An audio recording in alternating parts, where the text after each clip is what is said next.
तो जय हिंद दोस्तों, स्वागत है आप सभी का आपके अपने YouTube चैनल करण स्टडी वन में। तो दोस्तों, आज के लेक्चर में हम क्लास 10th मैथ अग्रवाल अंसार्ड से 2024 सेट 1 जिसका कोड है HV को हल करेंगे।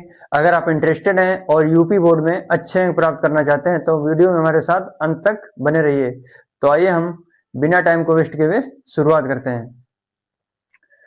तो यहाँ पर आपके सामने खंड आ है जिसमें बहुविकल्पी प्रश्न दिए हैं। तो पहला बहुविकल्पी प्रश्न है कि एक त्रिघात बहुपद के अधिक से अधिक शून्यकों की संख्या होगी। जो त्रिघात बहुपद होता है इसका मानक रूप होता है ax³ plus bx² plus cx+d। अब इसमें चर की अधिकतम घात 3 है। तो यहां पर जो त्रिघात बहुपद के शून्यक होंगे वो हो जाएंगे 3। तो जो हमारा विकल्प है ये बी सही हो जाएगा। अब इसके बाद दूसरा हमारा बहुविकल्पी प्रश्न दिया है कि संख्या 140 का अभाज्य गुणनखंड होगा। तो यहां पर हम सबसे पहले 140 के गुणनखंड कर लेंगे हम। तो 140 के जो गुणनखंड करेंगे तो 2 से काटेंगे तो आएगा 70, फिर 2 से काटेंगे तो 35 आ जाएगा, फिर हम 5 से काट देंगे तो 7 आएगा, फिर जब 7 से काटेंगे तो 1 आ जाएगा। तो यहां पर हमको मिलता है 2 × 2 × 5 × 7। तो यहां पर 2 बार है तो 2 का स्क्वायर और मल्टीप्लाई 5 मल्टीप्लाई 7। तो हमारा हो जाएगा ऑप्शन सी, यही हमारा राइट आंसर हो जाएगा। अब इसके बाद हमारा तीसरा क्वेश्चन दिया है कि भाज्य, भाजक, भागफल एवं शेषफल में संबंध होता है। तो इसमें संबंध होता है कि भाज्य बराबर भाजक गुणे भागफल प्लस शेषफल। तो जो हमारा आंसर ये दिया है सी, यही हमारा सही आंसर हो जाएगा। अब इसके बाद चौथा दिया है क्वेश्चन कि रैखिक समीकरण x + 2y + 5 = 0 तथा -3x - 6y + 1 = 0 के युग्म का हल होगा। तो सबसे पहले हम इस समीकरण को लिखेंगे हम। तो पहला समीकरण है आपका x + 2y + 5 = 0। दूसरा समीकरण है -3x - 6y + 1 = 0। अब इस समीकरण की हम a1x + b1y + c1 से तुलना कर देंगे। तो a1x + b1y + c1 से तुलना। उसी प्रकार हम ये दूसरे समीकरण की a2x + b2y + c2 से तुलना कर देंगे। अब जहां अनुपात निकालेंगे a1 अनुपात a2, तो यहां पर a1 का अनुपात 1 है क्योंकि x का गुणांक यहां पर 1 होगा। तो हमको a1 अनुपात a2 मिलेगा। a1 यहां पर 1 है और a2 जो होगा वो होगा यहां पर -3। अब निकालेंगे हम b1 अनुपात b2, तो b1 यहां पर 2 होगा और b2 जो होगा -6 होगा। अगर हम इसको काट दें 2 × 2 और 2 × 3 = 6, तो हमको मिलता है यहाँ पर -1/3 या -1/3। a1/a2 -1/3 मिल रहा है और b1/b2 ये भी -1/3 मिल रहा है। अब निकालेंगे हम यहाँ पर c1/c2। अब निकालेंगे हम c1/c2। अब c1/c2 मिलेगा हमको 5/1। तो यहां पर हमको मिलता है a1/a2 बराबर b1/b2 है, लेकिन बराबर c1/c2 नहीं है। अर्थात a1/a2 बराबर b1/b2 बराबर नहीं है c1/c2। तो इसका कोई हल नहीं होगा। अगर होता कि a1/a2 बराबर b1/b2 बराबर c1/c2 तो हो जाता है यहां पर अपरिमित रूप से अनेक हल। अगर लिखा होता a1/a2 बराबर b1/b2 नहीं है, अर्थात a1/a2 नॉट इक्वल b1/b2, तो वहां पर होता अद्वितीय हल। लेकिन यहाँ पे है a1/a2 बराबर b1/b2 बराबर नहीं है c1/c2, तो इसका जो ऑप्शन होगा ये लास्ट वाला सही हो जाएगा। अब इसके बाद हम क्वेश्चन नंबर 5 को हल करेंगे।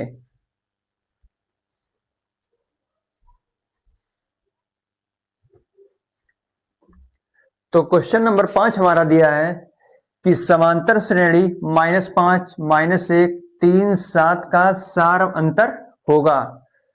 तो यहां पर हमारा प्रथम पद है -5।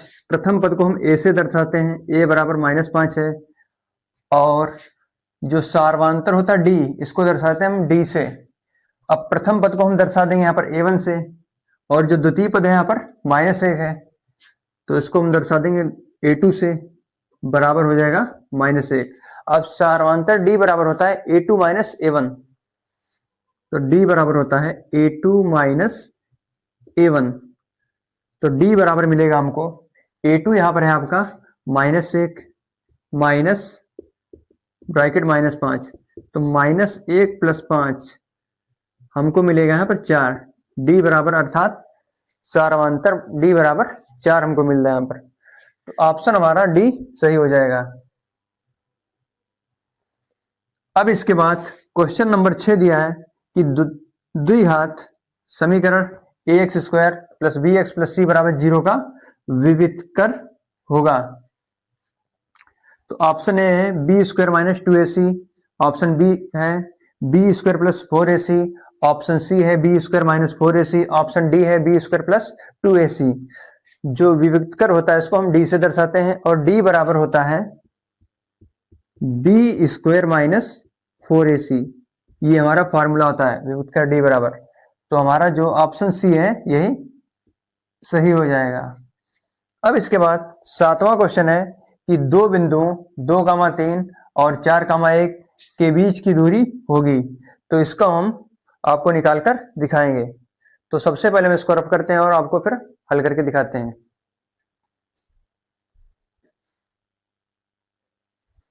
तो पहला बिंदु आपका है 2,3, इसको हम ए से दर्शा देंगे हम। और आपका जो विकल्प बी दिया है, बिंदु बी है, यह 4,1, इसको दर्शा देंगे हम बी से। इसको मान लेंगे हम x1, इसको मान लेंगे y1, x2, y2। तो d बराबर होगा x2 - x1 का whole square plus y2 - y1 का होल स्क्वायर। ये फॉर्मूला था d बराबर। यहां पर आपका x2 है, यहां पर x2 जो होगा वो 4 होगा। तो x2 - x1 अर्थात 4 - 2, 4 में से जब 2 माइनस करेंगे हम तो 2 बचेगा, तो 2 का स्क्वायर प्लस y2 - y1, 1 - 3 अर्थात -2 का स्क्वायर। तो 4 + 4 जोड़ने पर आएगा 8, वो भी रूट, बराबर हो जाएगा आपका 2√2। यही हमारा आंसर हो जाएगा। तो 2√2 ऑप्शन बी आपका सही हो जाएगा। इसके बाद 8वां क्वेश्चन दिया है कि यदि द्विघात समीकरण 3x² - 12x + m = 0 के मूल बराबर हैं, तो m का मान क्या होगा? तो यहां पर हम d बराबर 0 कर देंगे, अर्थात जो विविधकर हो जाएगा ये 0 हो जाएगा। तो यहां पर कर देंगे हम d बराबर 0, तो हमको मिल जाएगा b² - 4ac = 0। तो सबसे पहले हम इसको रफ करते हैं, फिर आपको हल करके दिखाते हैं।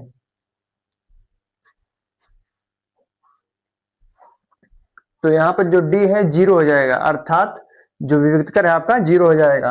और d बराबर सूत्र होता है b² - 4ac बराबर 0। अब यहाँ पर आपका समीकरण दिया है 3x² - 12x + m, इसकी जब तुलना करेंगे हम ax² + bx + c से, तो a बराबर मिलेगा हमको 3, और b बराबर मिलेगा -12, और c बराबर मिलेगा m। तो ये भी हम लिख लेते हैं। a बराबर आपका है यहाँ पर 3 है, b बराबर -12 है, और c बराबर है आपका m। अब इस फार्मूले में मान रख देंगे, हमको आराम से m का मान मिल जाएगा। तो b -12 का स्क्वायर -4 इंटू a का मान है 3 और c का मान है m बराबर 0। अब -12 का स्क्वायर हो जाएगा आपका 144, -4 × 3 = 12m बराबर 0। तो हमको मिलेगा 12m बराबर 144, काट देंगे तो यहां पर मिलेगा आपको 12m बराबर मिलेगा हमको हल करने पर 12। तो ऑप्शन डी आपका सही हो जाएगा। अब इसके बाद क्वेश्चन नंबर 9 दिया है कि एक समबाहु त्रिभुज एबीसी की भुजाएं 2a है, उसके प्रत्येक शीर्ष लंब की लंबाई होगी।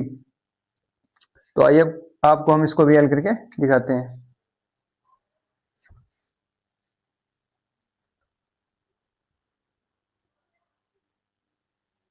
तो सबसे पहले आपको एक समबाहु त्रिभुज बना लेना है।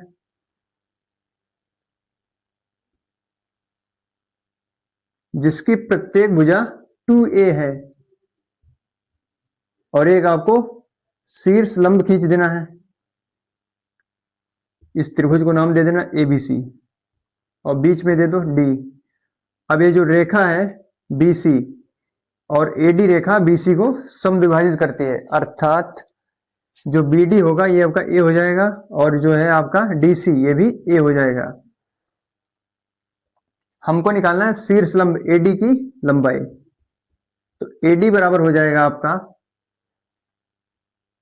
AC square minus DC square. यहां पर हम पाइथागोरस प्रमेय लगा देंगे क्योंकि यहां पर 90 डिग्री बन रहा है, शीर्ष लंब है इसीलिए। तो AC का स्क्वायर माइनस DC का स्क्वायर। अब यहां पर AC का मान है 2a और 2a का स्क्वायर हो जाएगा 4a square minus DC square अर्थात a स्क्वायर। तो मिलेगा हमको 3a स्क्वायर का रूट। तो हल करने पर हमको मिलेगा a√3। तो जो हमारा आंसर हो जाएगा ये C विकल्प सही हो जाएगा। अब इसके बाद हम क्वेश्चन नंबर 10 को हल करेंगे। तो क्वेश्चन नंबर 10 में आपको साड़ी का माध्य निकालना है। तो यहां पर आपको सबसे पहले वर्ग अंतराल एक दिया हुआ है, उसके बाद बारंबारता दी हुई है। अब यहां पर हमको निकालना है मध्यमान। तो मध्यमान बराबर फार्मूला होता है उच्च सीमा प्लस निम्न सीमा बटे 2। तो जो पहले आपकी लिखी होती है संख्या उसको बोलते हैं हम निम्न सीमा और जो बाद में लिखी होती है उसको बोलते हैं उच्च सीमा। तो निम्न सीमा प्लस उच्च सीमा बटे 2 अर्थात 1 प्लस 3 बटे 2 करने पर आएगा आपका 2 आ जाएगा यहां पर। अब यहां पर 3 प्लस 5 बटे 2 8 बटे 2 यहां पर आएगा 4, फिर आ जाएगा आपका 6, फिर आएगा आपका 8, फिर आएगा आपका 10। ये हमारा जो है मध्यमान निकल चुका है। अब हमको निकालना है f इंटू एक्स अर्थात जो मध्यमान है और बारंबारता इसका गुणनफल निकालना है हमको। तो आइए हम भी ये भी निकालते हैं। तो 3 गुणे 2 6 हो जाएगा, 2 गुणे 4 8, 4 गुणे 6 24, 2 गुणे 8 16, 3 गुणे 10 30। अब यहां पर हमको निकालना है सिग्मा एफ एक्स और सिग्मा एफ अर्थात हमको बारंबारताओं का योग निकालना है। तो इसको हम जोड़ लेंगे, 3 2 5 4 9 2 11 3 यहां पर आएगा 14। अब हमको इसको भी जोड़ लेना है सिग्मा एफ एक्स।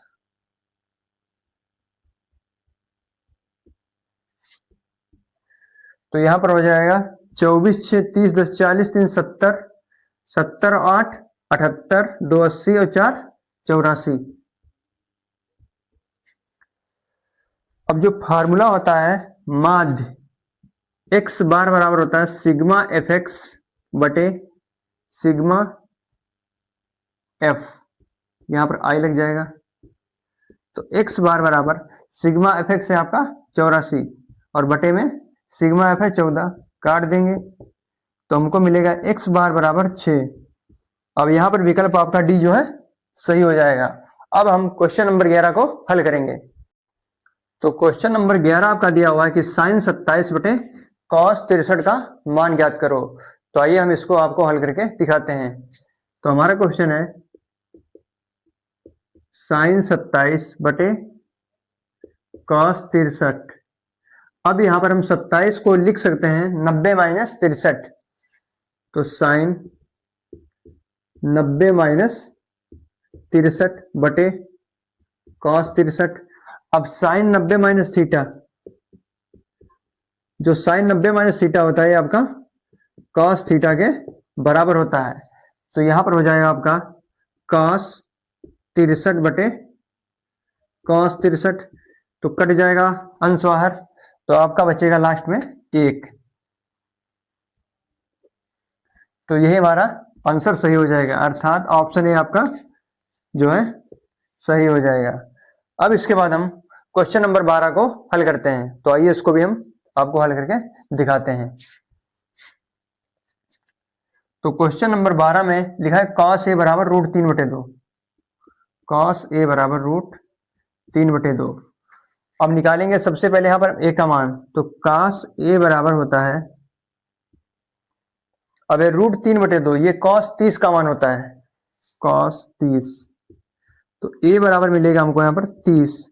हमको निकालना है साइन 2a, तो साइन 2 इंटू ए का मान है 30, तो बन जाएगा साइन 60, और जो साइन 60 का मान होता है तो आपका √3/2, तो √3/2 ये हो जाएगा आपका आंसर जो है डी वाला सही हो जाएगा। अब इसके बाद हम क्वेश्चन नंबर 13 को हल करेंगे। यहां पे लिखा है 1 + tan स्क्वायर ए बटे 1 + cot स्क्वायर ए का मान होगा। तो सबसे पहले इसको हम रफ करते हैं, फिर आपको हल करके दिखाते हैं।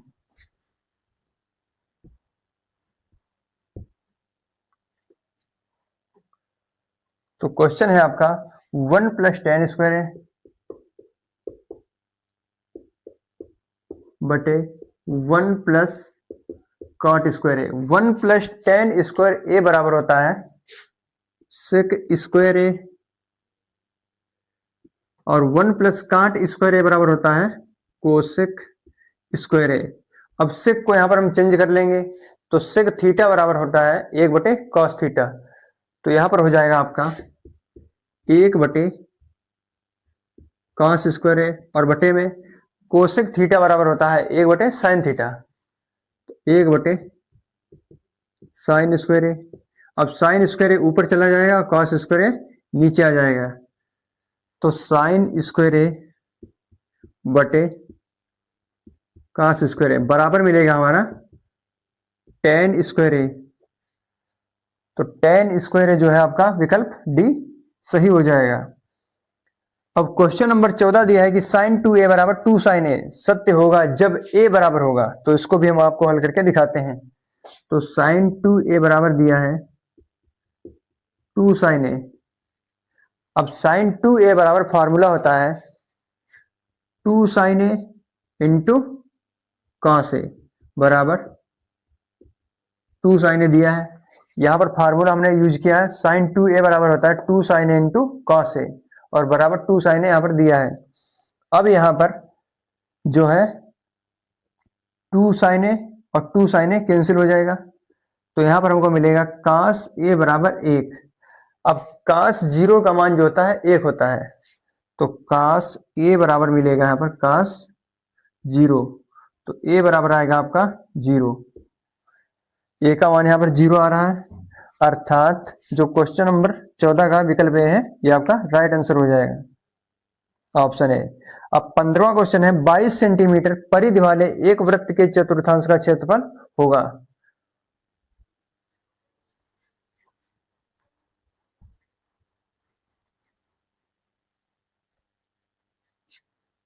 तो यहां पे लिखा है 22 सेंटीमीटर परिधि है, तो परिधि है आपकी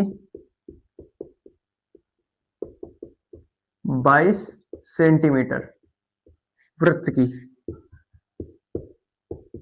अब फार्मूला होता है वृत्त की परिधि बराबर 2πr, तो 2πr बराबर 22, तो 2 पाई का मान होता है 22/7, r निकाल लेंगे हम, तो 22 से 22 कैंसिल हो जाएगा, तो r बराबर मिलेगा आपका 7/2 सेंटीमीटर।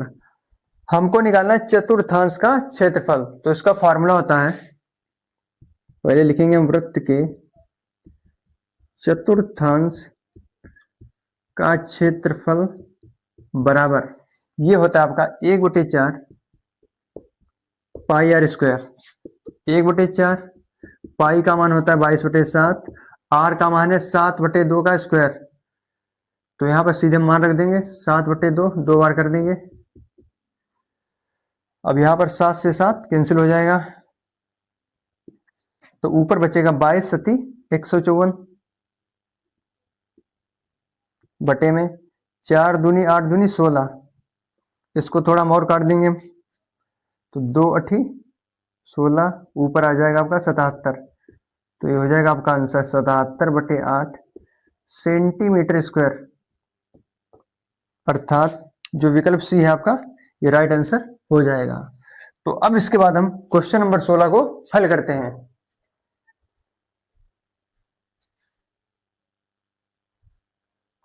तो क्वेश्चन नंबर 16 आपका दिया है कि कैप्सूल संयोजन है। तो यहां पर सबसे पहले हम आपको कैप्सूल बनाकर दिखाएंगे एक चित्र।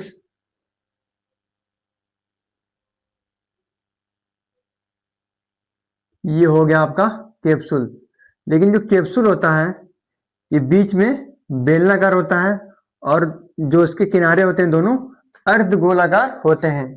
तो बीच में बनता है बेलन और साइड में बनता है अर्धगोला। तो इधर भी अर्धगोला बनता है। तो कैप्सूल संयोजन होगा, एक बेलन से मिलकर बना है और 2 अर्धगोलों से मिलकर बना होता है कैप्सूल। तो इसका जो ऑप्शन सही होगा ये हो जाएगा आपका एक बेलन। इसका जो ऑप्शन सही ऑप्शन होगा एक बेलन और 2 अर्धगोलों से मिलकर बना होता है कैप्सूल। तो ऑप्शन बी आपका सही हो जाएगा। फिर इसके बाद क्वेश्चन नंबर 17 दिया हुआ है कि यदि कुछ आंकड़ों का माध्य तथा बहुलक क्रमशः 32 और 35 है तो उनका माध्यक होगा। तो इसके लिए फॉर्मूला होता है बहुलक बराबर 3 माध्यक माइनस 2 माध्य। अब इसके बाद अब यहां पर आपका जो बहुलक है आपका 35 बराबर 3 माध्यक। हमको माध्यक निकालना है, माध्यक को हम मान लेंगे x माइनस 2 माध्य। आपका जो माध्य है यह है 32, तो 2 गुणे 32 करेंगे आएगा आपका 64। तो 3x बराबर मिलेगा 35 प्लस 64। तो 3x बराबर जोड़ देंगे 9 99 आ जाएगा। अब काट देंगे इसको, तो x बराबर मिलता है हमको यहां पर 33, अर्थात आपका जो माध्यक आया है 33 आया है। तो विकल्प डी सही हो जाएगा। अब इसके बाद हमारा क्वेश्चन नंबर 18 दिया है कि निम्नलिखित बारंबारता सारणी का बहुलक वर्ग होगा। अब यहां पर वर्ग अंतराल दिया हुआ है, फिर उसके नीचे वर्ग अंतराल की बारंबारता दी हुई है।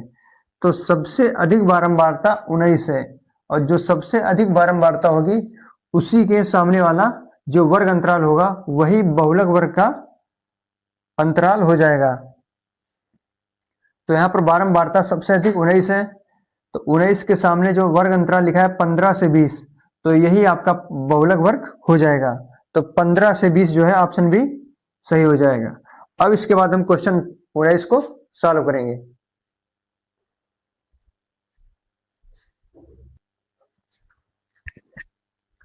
तो यहां पर आपका क्वेश्चन नंबर 19 दिया है कि दो पासों को एक साथ उछालने पर दोनों पासों पर प्राप्त संख्याओं का योगफल 10 होने की प्रायिकता ज्ञात करो।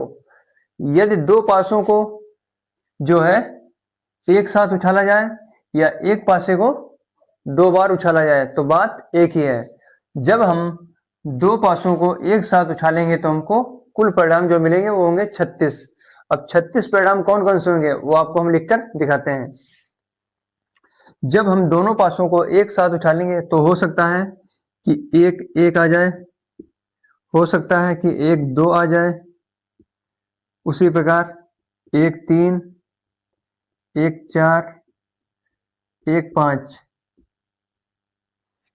हो सकता है। दूसरी बार में जो है 2 1 आ जाए, उसी प्रकार 2 2 हो सकता है, 2 3, 2 4 2 5, हो सकता है 3 1 आ जाए, 3 2, 3 3, 3 4, 3 5 और 3 6। यहाँ पर हो जाएगा आपका लास्ट में 2 6। यहाँ पर हो जाएगा आपका 1 6। फिर इसके बाद 4 कामा 1, 4 कामा 2, 4 कामा 3, 4 कामा 4, 4 कामा 5, 4 कामा 6। फिर 5 कामा 5, 5 कामा 5 कामा 1 होगा पहले यहाँ पर, फिर उसके बाद 2 होगा, 5 कामा 3, 5 कामा 4, 5 कामा 5, 5 कामा 6। फिर उसके बाद 6 कामा 1, 6 कामा 2, 6 कामा 3, 6 कामा 4, 6 कामा 5, 6 कामा 6। अब यहाँ पर आपके सामने कुल 36 परिणाम लिखे हुए हैं, तो यहाँ पर लिख लेंगे हम कुल परिणाम बराबर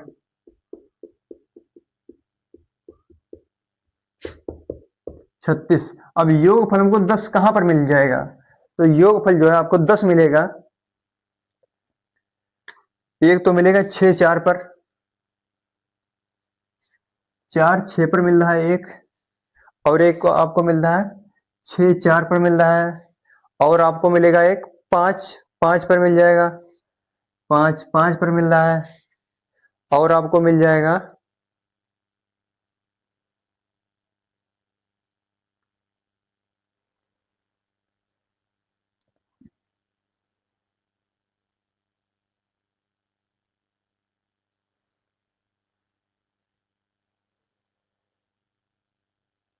यहां पर आपको 1 2 3, मतलब 3 परिणाम मिल रहे हैं, तो 3/36 कर दीजिए, तो प्रायिकता बराबर अभीष्ट परिणाम मिल रहे हैं 3, और कुल परिणाम कितना मिल रहा है पर 36 ही मिल रहा है, तो 3 एकम 3 12, 1/12, तो 1/12 आपका जो है विकल्प है सही हो जाएगा। अब इसके बाद क्वेश्चन नंबर 20 दिया है कि एक पासे को एक बार फेंकने पर सम संख्या प्राप्त होने की प्रायिकता याद करो। जो पासा होता है इसमें कुल परिणाम जो होते हैं आपके 6 होते हैं, तो हम पहले लिखेंगे परिणाम, तो पासे में कुल परिणाम बराबर 6। अब 6 कौन कौन से होते हैं, 1 होता है, 2 होता है, 3 होता है, 4 होता है, 5 होता है और 6 होता है। अब इसमें सम संख्याएं कितनी है, 2 सम है, 4 सम है, 6 सम है, तो 3 सम संख्याएं हैं। अब निकालेंगे हम सम संख्या प्राप्त होने की प्रायिकता, सम संख्या प्राप्त होने की प्रायिकता। तो सम संख्या टोटल कितनी है 3, और कुल संख्या कितनी है 6, तो काट देंगे तो आएगा हमारा 1/2, तो विकल्प सी हमारा सही हो जाएगा। अब इसके बाद हम खंड बा के प्रश्नों को हल करेंगे।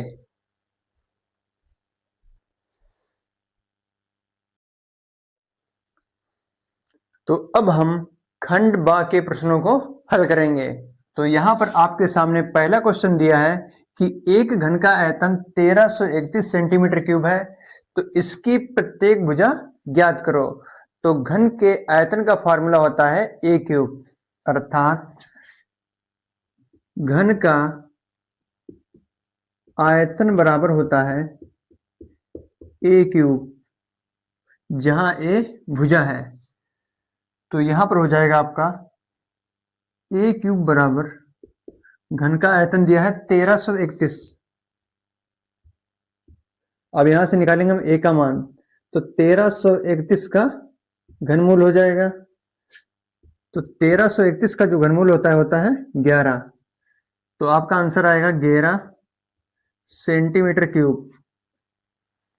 तो यहां से आपकी जो भुजा निकलेगी वो हो जाएगी भुजा बराबर 11 सेंटीमीटर क्यूब, यही आपका आंसर हो जाएगा।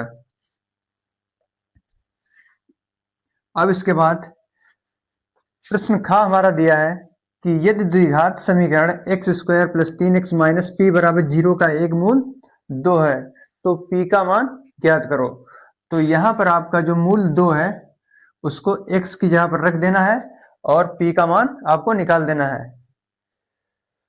तो आपको यहाँ पर सबसे पहले लिखना है x का मान जो है 2 है, तो 2 का स्क्वायर प्लस 3, x का मान 2 माइनस p बराबर 0, तो 2 का स्क्वायर 4 प्लस 3 दूनी 6 माइनस पी बराबर 0, 6 4 10, 10 माइनस पी बराबर 0, माइनस पी बराबर माइनस 10, तो आपको मिलेगा p बराबर 10, यही आपका आंसर हो जाएगा।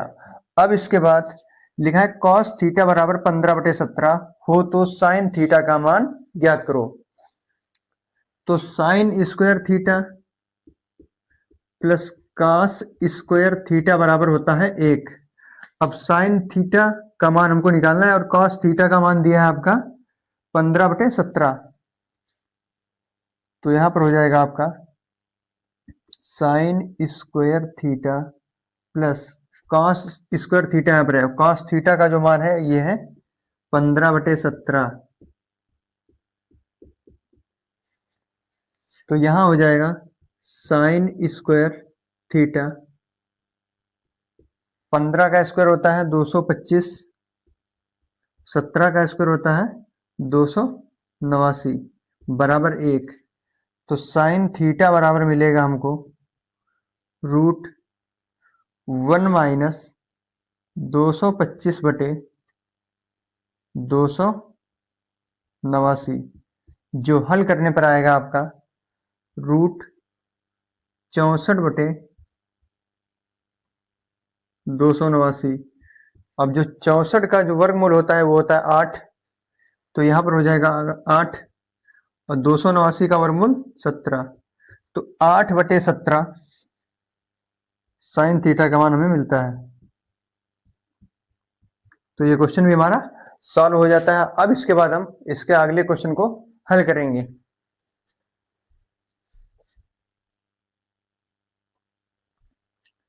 तो यहां पर आपका अगला क्वेश्चन दिया है कि बारंबारता सारणी का माध्य ज्ञात करो। तो ये आपके वर्ग अंतराल दिए हुए हैं और ये आपके बारंबारता दी हुई है। अब हमको निकालना है मध्यमान। तो मध्यमान बराबर फॉर्मूला होता है निम्न सीमा प्लस उच्च सीमा बटे 2। तो निम्न सीमा जो पहले लिखी होती है वो निम्न सीमा होती है और बाद वाली उच्च सीमा होती है। तो 0 + 2/2 जब करेंगे तो हमको मिलेगा 1, तो यहां पर हमको मिलेगी जो मध्यमान हो जाएगा हमारा ये 1 आएगा। उसी प्रकार जब 2 + 4/2 करेंगे तो आएगा हमारा 3, यहां पर 2 का अंतर है तो 3, फिर इसके बाद आएगा 5, ऐसे 2 जोड़ते चले जाएंगे हम, फिर आएगा 7, फिर आएगा हमारा यहाँ पर 9। अब हमको निकालना है f × x। तो बारंबारता और मध्यमान की यहाँ पर हमको गुणा करना है। तो 1 × 1 बराबर 1, 2 × 3 बराबर 6, 6 × 5 बराबर 30, 8 × 7 बराबर 56, 3 × 9 बराबर 27। अब हमको ये जो fx है इसको जोड़ देना है। तो सिग्मा fx बराबर यहाँ पर हो जाएगा 6 × 1 = 7 और 30 × 7 = 37 और 7 × 6 = 13, 7 × 20 के 0, ऊपर हासिल 2 जाएगा, 3 × 2 = 5, 5 × 10 = 12, 120 आएगा। अब इसी प्रकार हम इसको भी जोड़ लेंगे सिग्मा f को, सिग्मा f बराबर 2 × 1 = 3, 6 × 9 = 8, 17 × 3 = 20। तो इसका फॉर्मूला होता है x बार बराबर सिग्मा fx बटे सिग्मा f। तो x बार बराबर होता है सिग्मा fx बटे सिग्मा f। तो x बराबर बार बराबर हो जाएगा हमारा x बार बराबर 120 बटे 20, काट देंगे हमारा आएगा 6, x बार बराबर 6, यही हमारा आंसर हो जाएगा। अब हम इसके अगले क्वेश्चन को हल करेंगे।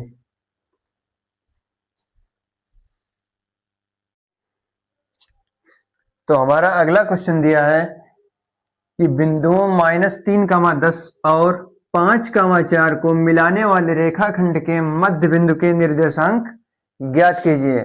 तो सबसे पहले आपको एक रेखा बना लेना है जिसको नाम दे देना है ए बी।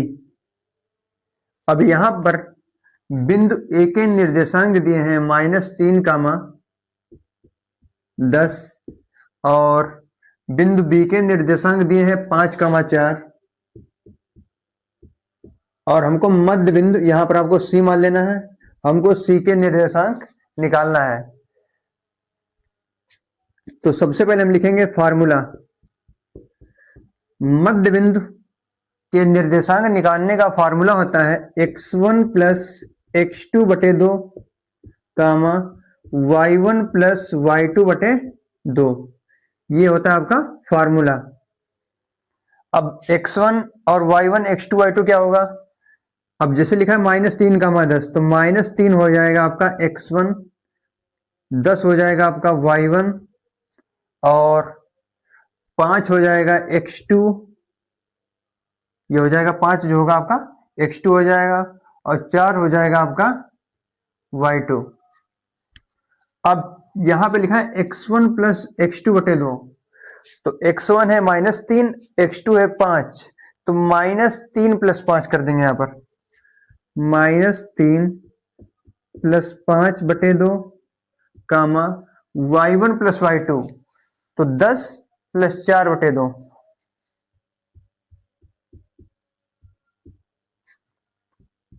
तो -3 और प्लस 5 करने पर हमको मिलेगा 2, 2 बटे 2 कामा 14 बटे 2। अब काट देंगे हम तो 7 मिलेगा, यहां पर 1 बचेगा तो हमको मिल जाएगा 1, 7। अब जो सी के निर्देशांक का है हमको मिला है 1, 7, तो मध्य बिंदु का निर्देशांक हो जाएगा आपका 1, 7। अब हम इसके बाद अगले क्वेश्चन को हल करेंगे।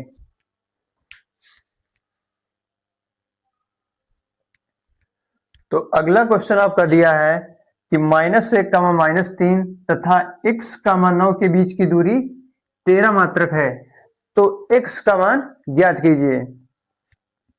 तो सबसे पहले आपको एक रेखा खींच लेना है ए बी। अब यहां पर जो -1, 3 है इसको a मान लेना है, तो -1, 3 हो गया आपका, तथा x, 9 ये हो जाएगा आपका x, 9। बिंदु ए के निर्देशांक -1, -3 मैंने दे दिए है यहां पर, और बी के x, 9 और इसके बीच की दूरी जो है वो 13 है। अब हमको निकालना है यहाँ पर x का मान। अब दो निर्देशांकों के बीच की दूरी का फॉर्मूला होता है d बराबर रूट x2 माइनस x1 का whole square plus y2 minus y1 का होल स्क्वायर, तो रूट। अब यहां पर आपको -1 को x1 नाम दे देना है, x1 y1 x2 y2। अब लिखा है x2 माइनस x1, तो x2 आपका ये x को मान लेना है x2, तो x2 माइनस x1, तो x प्लस 1 का होल स्क्वायर, क्योंकि माइनस माइनस प्लस हो जाएगा, प्लस y2 माइनस y1, तो y2 है 9 और माइनस ब्रैकेट -3 अर्थात 9 माइनस -3, तो बन जाएगा 9 प्लस 3, तो यहां पर हो जाएगा 9 प्लस 3 का होल स्क्वायर। और d बराबर कितना था 13, तो 13 बराबर रूट। अब यहां पर लगा देंगे हम a प्लस b का होल स्क्वायर, तो x square plus 2x plus 1 plus 9×3 = 12 और 12 का स्क्वायर 144। अब हमको हटाना है रूट, तो रूट हटाने के लिए हम कर देंगे दोनों पक्षों में वर्ग, तो 13 का स्क्वायर हो जाएगा 169। अब यहां से रूट कैंसिल हो जाएगा तो बचेगा x square plus 2x plus 145। तो मिलेगा हमको हल करने पर x square plus 2x plus 145 minus 169 बराबर 0। तो मिलेगा आपका एक्स स्क्वायर प्लस 2x। अब यहाँ पर माइनस की संख्या बढ़ी है तो माइनस 9 में से 5 गए 4 बचेंगे यहाँ पर, और 5 में से 4 गया, यहाँ पर 6 में से 4 के 2 हो जाएंगे और 1 में से 1 गया 0। तो हमारा द्विघात बहुपद मिलता है x square plus 2x minus 24 बराबर 0। अब हमको इसके गुणनखंड कर देना है और हमारा क्वेश्चन सॉल्व हो जाएगा। तो एक्स स्क्वायर, तो यहाँ पर आपको 2x को चेंज कर देना है, तो यहाँ पर हम चेंज करके लिखेंगे 6 माइनस 4, तो x square plus 6x minus 4x minus 24 बराबर 0। कॉमन ले लेना है आपको x यहाँ पर, तो बचेगा x प्लस 6। जब यहाँ माइनस 4 कॉमन लेंगे तो अंदर हो जाएगा x प्लस 6 बराबर 0। तो गुणनखंड मिलेगा आपका x माइनस 4 x प्लस 6। अब यहां से निकालेंगे हम x का मान, तो कर देंगे हम x माइनस 4 बराबर 0, तो हमको मिल जाएगा x बराबर 4। अब कर देंगे x प्लस 6 बराबर 0, तो हमको मिल जाएगा x बराबर माइनस 6। तो हमको यहाँ पर x के दो मान मिल चुके हैं, एक मिला है 4 और एक मिला है माइनस 6। तो x बराबर हमको मिला है माइनस 6, 4। तो यही हमारा आंसर हो जाएगा। अब हम इसके अगले क्वेश्चन को हल करेंगे।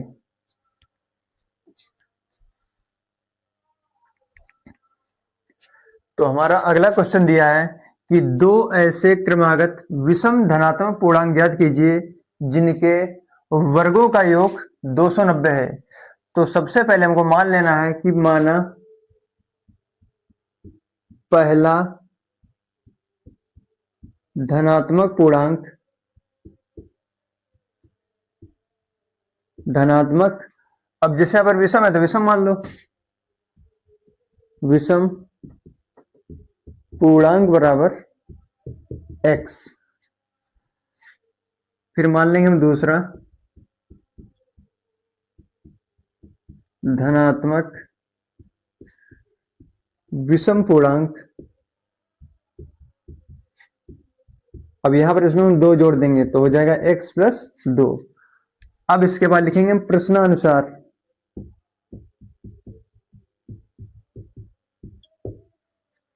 अब कह रहा है इनके जो है वर्गों का योग 290 है, तो हमको x का स्क्वायर कर देना है प्लस x प्लस 2 का स्क्वायर बराबर 290।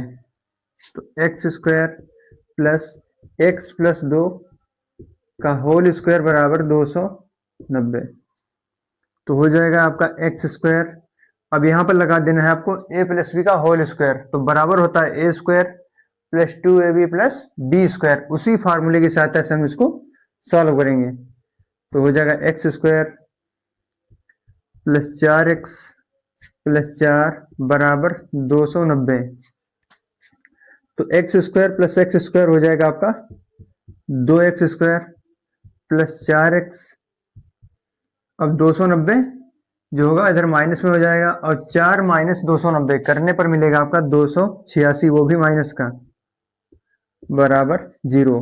अब यहां पर हम जो है 2 कॉमन ले लेंगे, तो अंदर बचेगा x square plus 4x minus 143 बराबर 0। तो अब यहां पर जो 2 है ये भाग में चला जाएगा, तो उधर पूरा सब 0 हो जाएगा। तो x square plus 4x minus 143 बराबर 0 हमको मिल जाएगा। अब इसके हम कर देंगे गुणनखंड। तो एक्स स्क्वायर प्लस, अब यहाँ पर 143 के हम कर देंगे गुणनखंड। 143 ये जो है हमारा 11 से विभाजित होगा, तो यहाँ पर हो जाएगा 13। तो हमको मिलेगा यहाँ पर 11 और 13।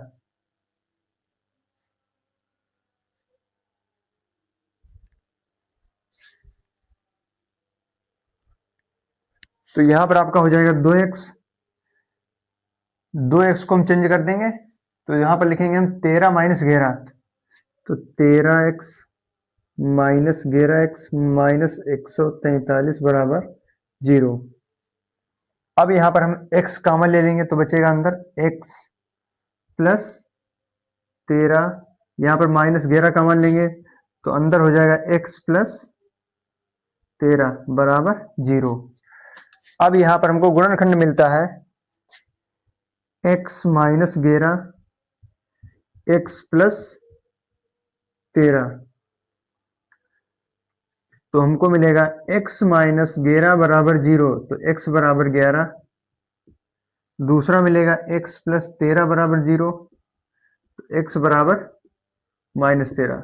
तो हमको प्लस वाली संख्या को उठा लेना है, x बराबर 11 को। अब पहला धनात्मक पूर्णांक हो जाएगा आपका x और दूसरा धनात्मक विषम पूर्णांक x प्लस 2। तो पहला हो जाएगा आपका x, हमने माना था x जो बराबर होगा, ये हो जाएगा आपका 11, और दूसरा हो जाएगा x प्लस 2 अर्थात 13। तो यही हमारा 11 और 13 आंसर हो जाएगा। अब इसके बाद हम अगले क्वेश्चन को हल करेंगे।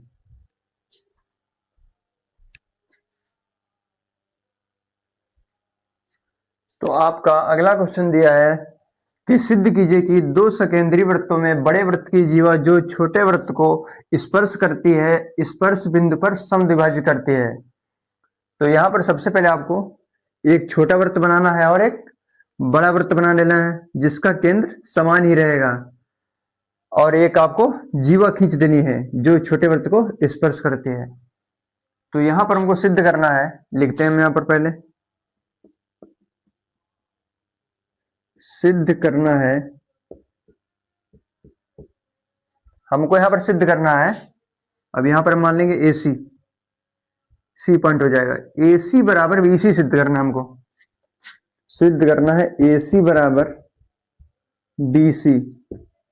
अब ये कैसे सिद्ध होगा? तो आइए सबसे पहले हम A को O से मिलाते हैं,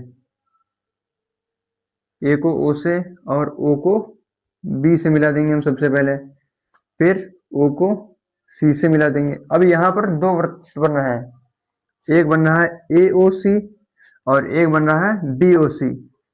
तो इन्हीं दोनों वृत्तों को हम सर्वांशम सिद्ध कर देंगे। फिर उसके बाद AC बराबर BC जो है बाई CPCT से सिद्ध हो जाएगा। तो लिखेंगे यहाँ पर हम हल,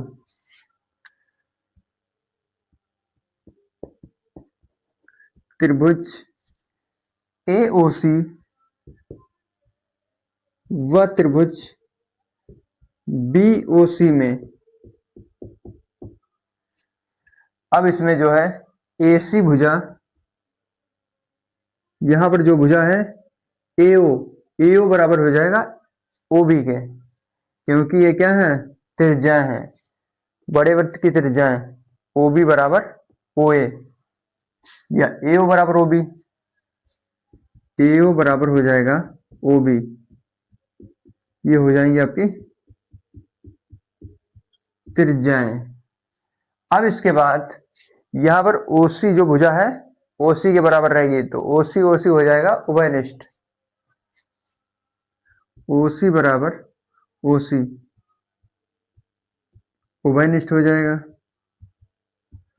फिर इसके बाद जो वृत्त की जो त्रिज्या होती है जीवा पर लंब होती है, अब जो OC है ये AB पर लंब है, तो यहां पर कोण बनेगा ACO बराबर OCB 90 डिग्री। तो लिखेंगे हम कोण ACO बराबर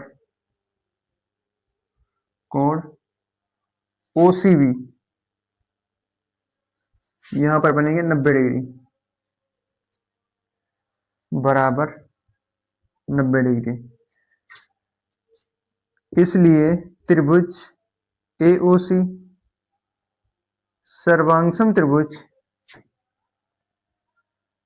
BOC, अब ये RHS सर्वांग समता से सर्वांगसम हो जाएंगे। अब जो सर्वांगसम त्रिभुज होते हैं उनकी संगत भुजाएं बराबर होती हैं, तो अर्थात हमको मिल जाएगा AC बराबर BC बाई CPCT। CPCT का मतलब है कि सर्वांगसम त्रिभुजों की संगत भुजाएं बराबर होती हैं। तो AC बराबर BC यही हमको सिद्ध करना था और हमारा क्वेश्चन सॉल्व हो चुका है। अब हम अगले क्वेश्चन को सॉल्व करेंगे।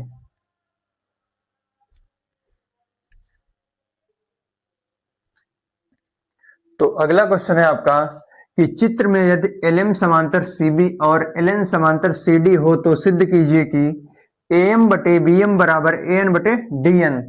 तो यहां पर आपके सामने एक चित्र बना हुआ है जिसमें दो त्रिभुज दिए हुए हैं ACB और ACD। तो सबसे पहले हम त्रिभुज ACB में थेल्स प्रमेय लगा देंगे और त्रिभुज ADC में थेल्स प्रमेय लगा देंगे। तो थेल्स प्रमेय से ही हमारा ये जो कथन है यहाँ पर AM बटे BM बराबर AN बटे DN यही सिद्ध हो जाएगा। तो लिखेंगे हम हल। तो सबसे पहले हम त्रिभुज ले लेंगे यहाँ पर ABC, त्रिभुज ABC में, तो ABC में क्या दिया है, ये जो है LM समांतर है CB, तो लिखेंगे हम यहाँ पर LM समांतर CB। अब लगा देंगे हम थेल्स प्रमेय, तो लिखेंगे यहाँ पर थेल्स प्रमेय से, तो हो जाएगा यहाँ पर AM बटे BM बराबर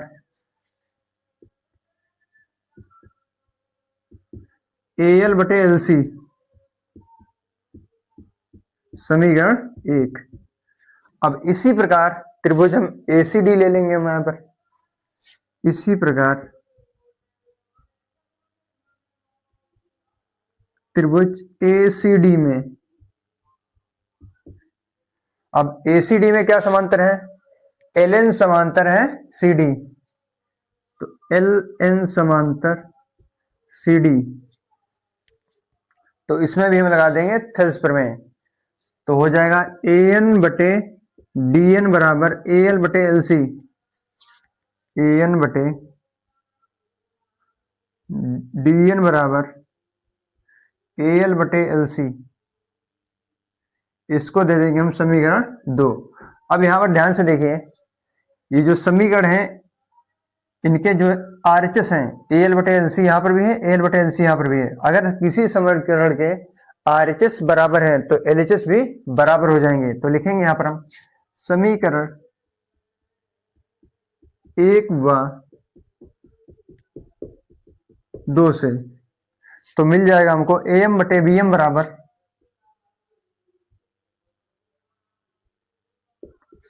AN बटे DN,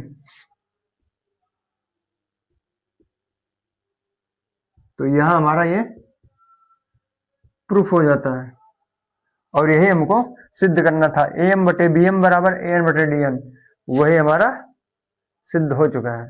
तो अब हम अगले क्वेश्चन को हल करेंगे।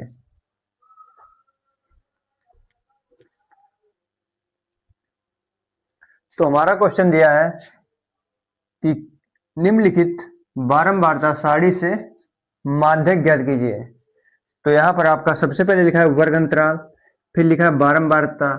अब यहां पर हमको निकालना है संचयी बारंबारता, आइए निकालते हैं।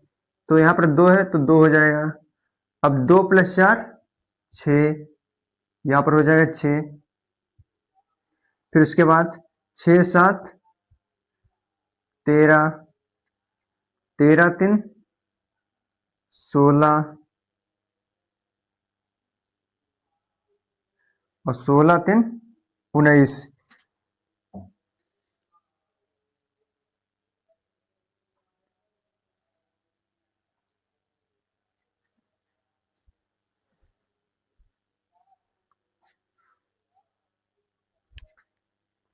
तो यहाँ पर आपका 3 लिखा था जबकि यहाँ पर 2 था, तो 2 की 2 रहेगी, फिर 2 4 6 हो गया, 6 7 13, 13 3 16 और 16 2 18। अब यहाँ पर हमको n का मान मिलता है जोड़ने पर 18। अब निकालेंगे हम n/2, तो n/2 हो जाएगा आपका 18/2 करने पर हमको मिलेगा 9। अब जो यहाँ पर 9 है ये संचयी बारंबारता 13 के अंतर्गत आता है, तो यहाँ पर 13 के सामने जो लिखा है f बारंबारता ये हो जाएगा 7, तो f का मान मिल गया हमको 7। अब 13 के सामने जो भी लिखा है वर्ग अंतराल, यही हमारा हो जाएगा माध्यक वर्ग, तो यहाँ पर लिखेंगे माध्यक वर्ग। माध्यक वर्ग हमको मिला है 20 से 30, और जो यहाँ पर 13 है 13 के ऊपर जो संख्या होगी वही हमारी हो जाएगी CF, तो CF बराबर होगी 6। अब हमको निकालना है संचयी बारंबारता, निकल चुकी है हमारी, अब हमको निकालना है इसके बाद माध्यक। तो सबसे पहले लिखेंगे हम फार्मूला, माध्यक बराबर होता है L प्लस n/2, यहाँ पर कैपिटल N कर देंगे हम, माइनस CF/F प्लस H। अब यहाँ पर L जो हो जाएगी 20 हो जाएगी, 20 प्लस n/2, n/2 का मान है 9, माइनस CF है 6 और बटे में F, F का मान है 7, यहाँ पर इंटू, यहाँ पर गुणक निशान लग जाएगा, H का मान है यहाँ पर 10, तो 20 प्लस 9 में से 6 का 3, 3 नामन 30, 30/7, तो आएगा हमारा 20 प्लस, अब हम 7 को 30 से भाग दे देंगे,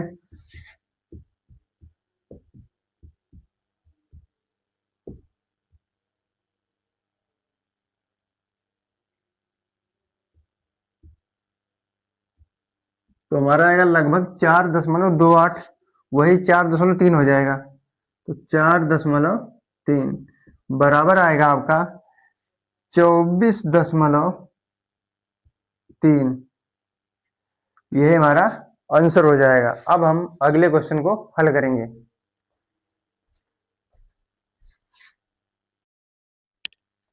तो दोस्तों हमारा क्वेश्चन दिया है कि एक थैले में 5 लाल गेंद और कुछ नीली गेंदें हैं, यदि इस थैले में से नीली गेंद निकालने की प्रायिकता लाल गेंद निकालने की प्रायिकता की दुगनी है, तो थैले में नीली गेंदों की संख्या ज्ञात कीजिए। तो हम सबसे पहले यहां पर लिखेंगे माना नीली गेंदों की संख्या बराबर x,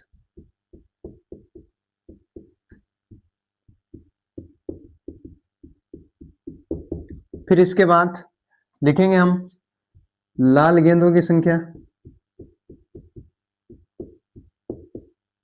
लाल गेंदों की संख्या बराबर, अब लाल गेंदें हैं आपकी 5, तो 5 लिख देंगे हम।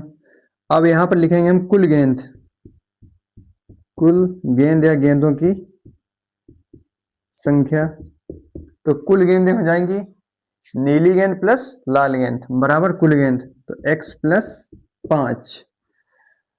अब लिखेंगे हम, अब जो थैला है थैले में नीली गेंद निकालने की प्रायिकता,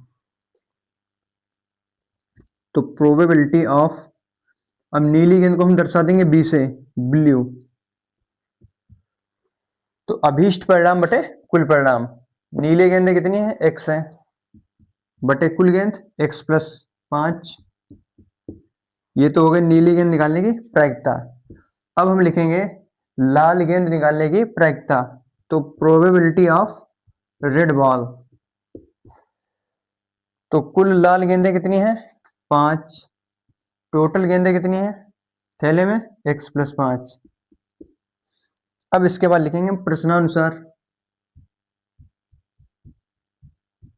प्रश्नानुसार सवाल में कह रहा है इस थैले में नीली गेंद निकालने की प्रायिकता लाल गेंद निकालने की प्रायिकता की 2 गुनी है। तो प्रोबेबिलिटी ऑफ ब्लू बॉल बराबर प्रोबेबिलिटी ऑफ रेड बॉल। अब यहां पे कह रहा है 2 गुनी है, तो लाल में हम 2 से गुणा कर देंगे। तो प्रोबेबिलिटी ऑफ ब्लू बॉल ये है आपका x/x+5, x/x+5 बराबर 2 गुणे प्रोबेबिलिटी ऑफ रेड बॉल ये है आपका 5/x+5। तो x+5 से x+5 कैंसिल हो जाएगा, तो हमको मिलेगा x बराबर 2 गुणे 5 10। तो हमको मिल चुका है नीली जो गेंदें हैं आपकी, इनकी संख्या मिल चुकी है 10। तो थैले में जो नीली गेंदें होंगी आपकी 10 हो जाएंगी। अब इसके बाद हम अगले क्वेश्चन को हल करेंगे।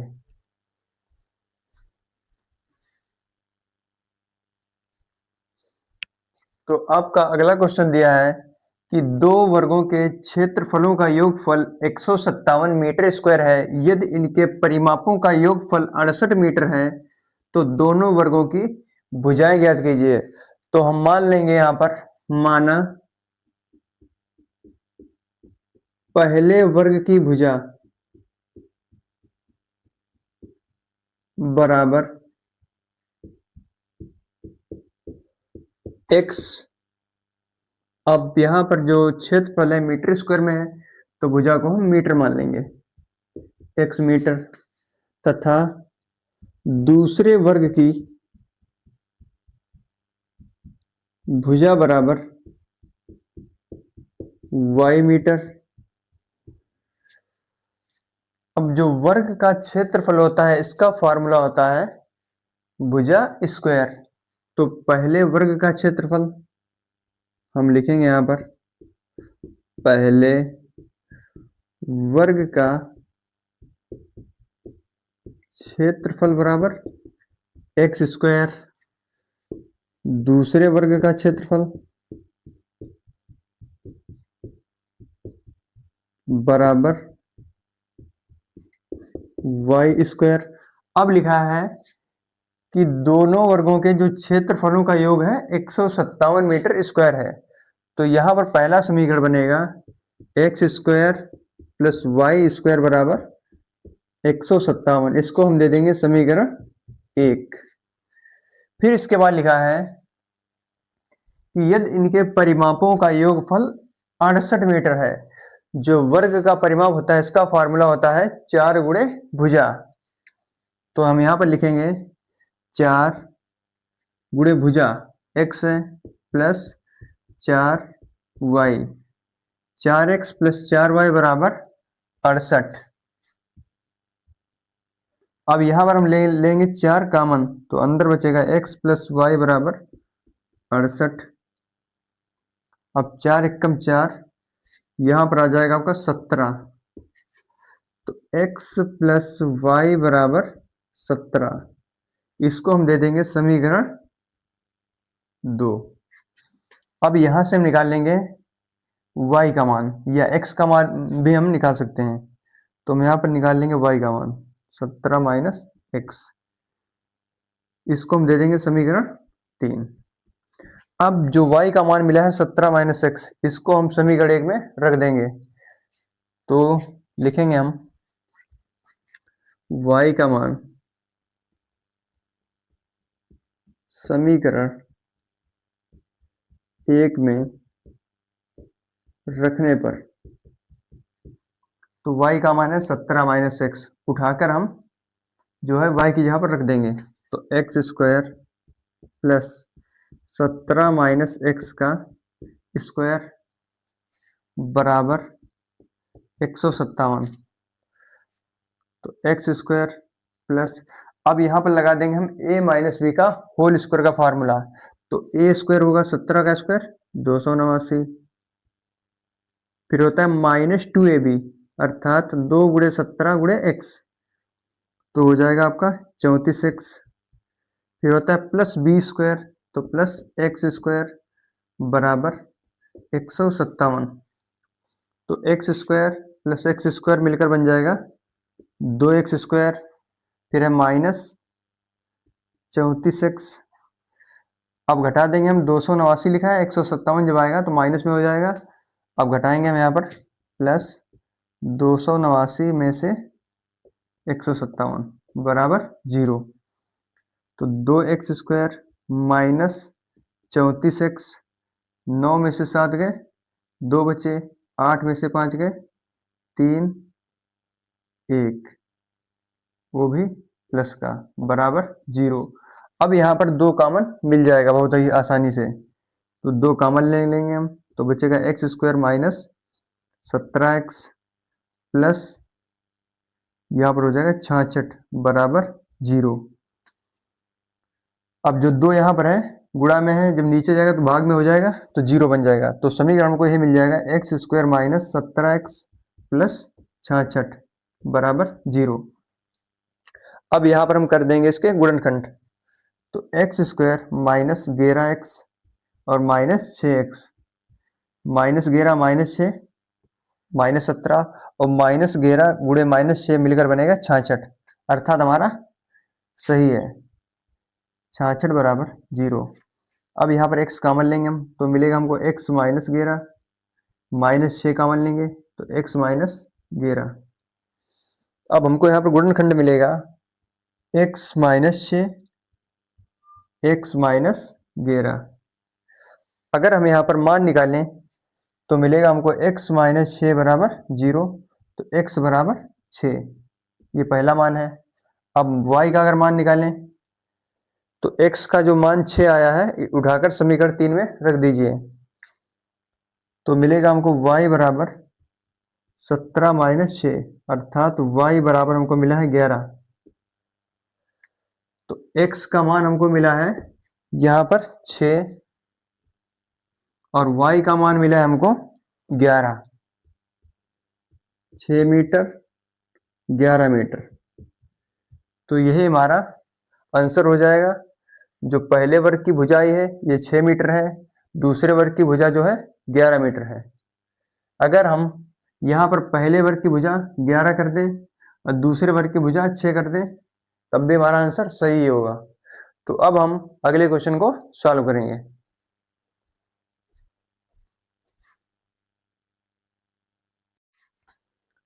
तो हमारा अगला क्वेश्चन है कि एक नाव की गति शांत जल में 18 किलोमीटर प्रति घंटा है, वह 24 किलोमीटर धारा के विरुद्ध जाने में और 24 किलोमीटर धारा की दिशा में आने पर 1 घंटा अधिक समय लेती है, तो धारा की चाल ज्ञात कीजिए।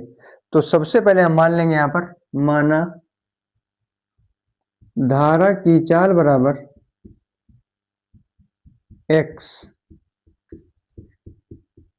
किलोमीटर प्रति घंटा और जो नाव की चाल है वो है 18, तो नाव की चाल बराबर 18 किलोमीटर प्रति घंटा। अब जो नाव की चाल होगी वो धारा की चाल से ज्यादा होती है, तो यहां पर लिखेंगे हम सबसे पहले धारा के विरुद्ध नाव की चाल बराबर 18 माइनस x किलोमीटर प्रति घंटा। अगर विपरीत दिशा में कहें कि नाव की चाल विपरीत दिशा में या विरुद्ध, तो वहां पर हमेशा माइनस हो जाएगा। अगर कहें कि धारा की दिशा में नाव की चाल, तो वहां पर जो है दोनों चाल जुड़ जाएंगी, नाव की चाल प्लस धारा की चाल वहां पर जुड़ेंगी। तो धारा की दिशा में नाव की चाल बराबर, नाव की चाल 18 है प्लस धारा की चाल x, दोनों जुड़ जाएंगी। किलोमीटर प्रति घंटा। अब इसके बाद लिखेंगे हम समय। अब जो आपकी कुल दूरी थी वो थी 24, कुल दूरी बराबर 24 है। तो समय, पहले समय लगेगा t1, इसको मान लेंगे हम। यह फार्मूला होता है दूरी बटे चाल। तो t1 बराबर, अब दूरी कितनी है, 24 है। जब नाव धारा के विरुद्ध चल रही थी तो उसकी चाल कितनी थी, 18 माइनस एक्स। तो 18 माइनस एक्स कर देंगे, इसको दे देंगे समीकरण 1। अब इसके बाद दूसरी कंडीशन, तो समय t2 बराबर दूरी 24 है, चाल। अब यहाँ पर लिखेंगे हम धारा की दिशा में नाव की चाल, तो कितनी है यहाँ पर 18 प्लस एक्स। इसको दे देंगे हम समीकरण 2। अब इसके बाद प्रश्नानुसार,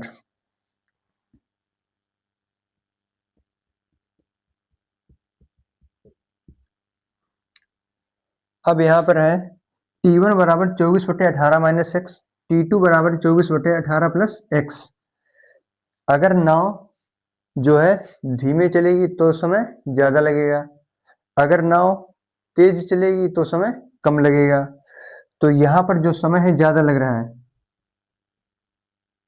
ज़्यादा इसलिए लग रहा है क्योंकि नाव जो है, नाव की चाल यहाँ पर जो है धीमी है, और यहाँ पर समय कम लगेगा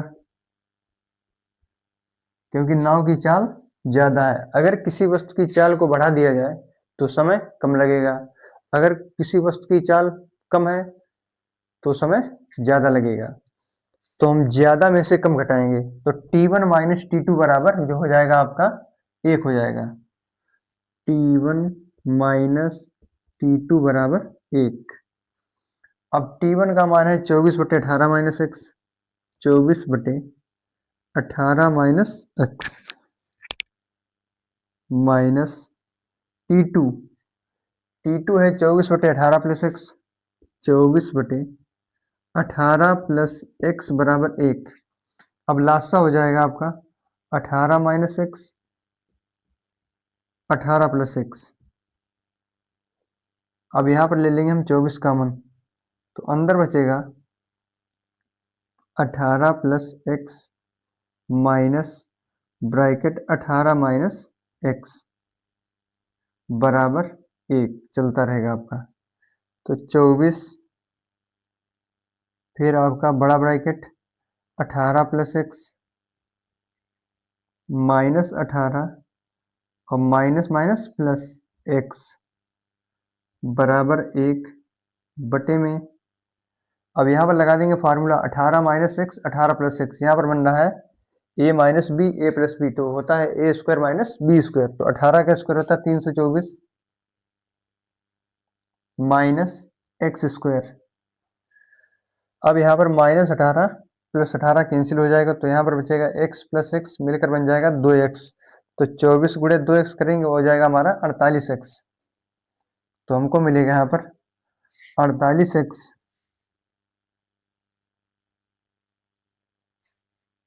बराबर 324 माइनस एक्स स्क्वायर। अब माइनस एक्स को जो है हम इसको बाईं ओर ले आएंगे, तो हमको मिलेगा x square plus 48x minus 324। अब कर देंगे हम इसके गुणनखंड, तो एक्स स्क्वायर। अब तो यहाँ पर हमको मिलेगा 54 और 6। अगर हम 54 में से 6 घटा दें तो मिलेगा हमको 48, और 54 गुणे माइनस 6 करेंगे तो हमको मिल जाएगा माइनस 324। तो 54x माइनस 6x माइनस 324 बराबर 0। तो यहाँ पर x कॉमन लेंगे तो मिलेगा हमको x प्लस 54। यहाँ पर माइनस 6 कॉमन लेंगे तो अंदर मिलेगा हमको x प्लस 54। तो हमको गुणनखंड मिलेगा x माइनस 6 x प्लस 54 बराबर 0। तो यहां से हमको x का मान मिलेगा 6, x माइनस 6 बराबर 0, x बराबर 6। तो यही हमारा जो है आंसर हो जाएगा किलोमीटर प्रति घंटा। अब x हमने क्या माना था, धारा की चाल, तो धारा की चाल आई है 6 किलोमीटर प्रति घंटा। यही हमारा आंसर हो गया। अब हम इसके बाद अगले क्वेश्चन को सॉल्व करेंगे।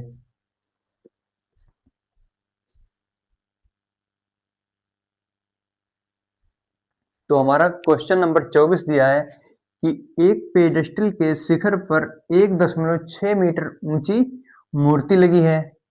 भूमि के एक बिंदु से मूर्ति के शिखर का उन्नयन कोण 60 डिग्री और उसी बिंदु से पेडेस्टल के शिखर का उन्नयन कोण जो है 45 डिग्री है। तो पेडेस्टल की ऊंचाई ज्ञात कीजिए। तो यहाँ पर हमने जो चित्र को है ऑलरेडी बना रखा है। अब जो यहाँ पर आपको ब्लैक कलर से दिख रहा है ए बी, ये आपका क्या है, पेडेस्टल है या स्टैंड कुछ भी हो सकता है। उस पर जो है एक 1.6 मीटर ऊंचाई की एक मूर्ति रखी हुई है और पेडेस्टल का जो शिखर है बिंदु सी है और एक भूमि का बिंदु है, भूमि पर बिंदु डी है। तो पेडेस्टल के शिखर से भूमि पर उन्नयन कोण बन रहा है आपका 60 डिग्री। और जो यहाँ पर मूर्ति का सिरा है और ये क्या है, भूमि का सिरा, और यहाँ पर है आपका पेडेस्टल का शिखर या सिरा और यहाँ पर भूमि का बिंदु है डी। यहाँ पर कोण बनना 45 डिग्री। हमको पेडेस्टल की ऊंचाई निकालना है h। तो आइए हम इसको हल करते हैं। तो सबसे पहले हम त्रिभुज ले लेंगे। यहाँ पर त्रिभुज ए बी डी। तो त्रिभुज ए बी डी में लगा देंगे हम tan 45। tan 45 बराबर होता है लंब बटे आधार। तो tan 45, यहाँ पर लंब है आपका h, आधार है आपका x। अब tan 45 का जो मान होता है 1 होता है, तो 1 बराबर h बटे x, तो मिलेगा हमको x बराबर h। इसको दे देना समीकरण 1। अब इसी प्रकार हम लिखेंगे त्रिभुज बी सी डी। तो त्रिभुज बी सी डी में तो यहां पर लगाएंगे हम tan 60। tan 60 बराबर होता है लंब बटे आधार। तो लंब टोटल हो जाएगा पूरा, तो h प्लस 1.6 बटे आधार x रहेगा। tan 60 का मान होता है √3। तो √3 बराबर h प्लस 1.6। अब यहाँ पर हम x को चेंज कर देंगे। x किसके बराबर है, h के बराबर है, तो h। अब यहाँ पर हम तिरछी गुणा कर देंगे तो हमको मिलेगा h प्लस 1.6 बराबर h√3। अब h को हम बाईं ओर ले आएंगे तो मिलेगा हमको h माइनस h√3 बराबर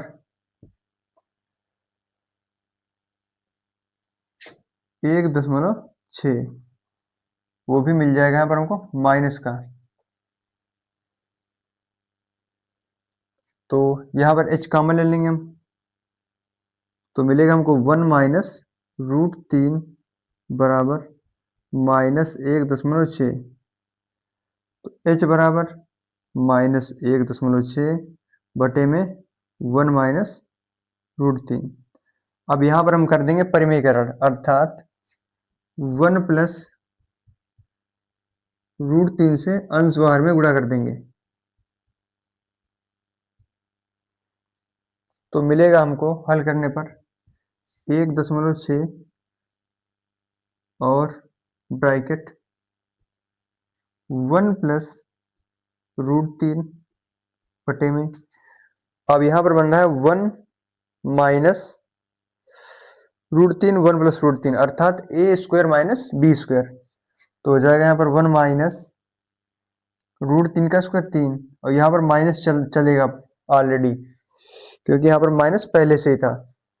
अब 1 माइनस 3 बराबर होता है -2, तो बराबर हो जाएगा आपका 1.6 1 प्लस √3 बटे में -2, माइनस से माइनस कैंसिल, 2 1 कम 2, यहाँ पर आएगा 0.8।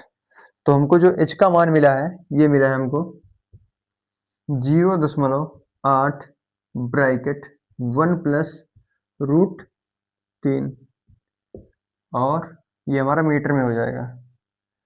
तो हमारा जो क्वेश्चन है 24 ये सॉल्व हो चुका है। अगर आपको हमारा वीडियो अच्छा लग रहा है तो हमारे चैनल को सब्सक्राइब और वीडियो को लाइक अवश्य कर दें। तो अब हम नेक्स्ट क्वेश्चन को हल करते हैं।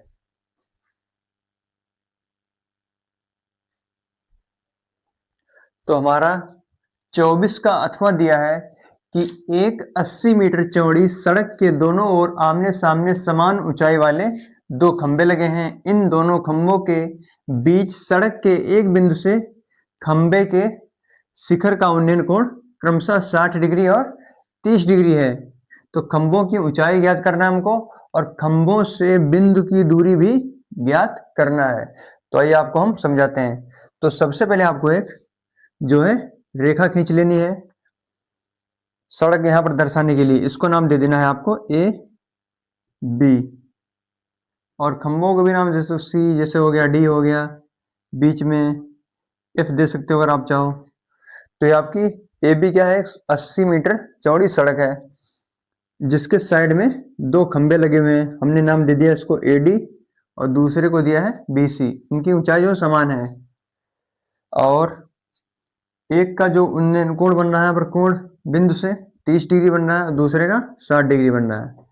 तो आप कोई भी 60 30 लिख सकते हैं, चाहे अब यहाँ पे 60 लिख दें, यहाँ पे 30 लिख दें, तो भी बात एक ही है। तो अब हम यहाँ पर जो है इसकी ऊंचाई निकालेंगे। तो आइए अब इसको हम हल करते हैं। तो सबसे पहले आपको त्रिभुज ले लेना है ए एफ डी। अगर आप चाहें तो पहले त्रिभुज एफ बी सी ये भी ले सकते हैं। तो हम लिखेंगे हल त्रिभुज ए एफ डी में, ए एफ डी में यहां पे लगा देंगे हम tan थीटा बराबर होता है लंब बटे आधार। तो tan 60 बराबर, यहां पर लंब है आपका h और आधार आपका यहां पर कितना है x है। तो x tan 60 का जो मान होता है ये होता है आपका √3। तो √3 बराबर h बटे x। तो अगर यहां से हम तिरछी गुणा करें तो हमको मिलेगा x √3 बराबर h। तो यहाँ पर चाहे तो हम इसको समीकरण 1 दे सकते हैं। अब इसके बाद हम अब लेंगे त्रिभुज हम बी सी एफ में। तो त्रिभुज बी सी एफ में लगा देंगे हम यहाँ पर tan 30।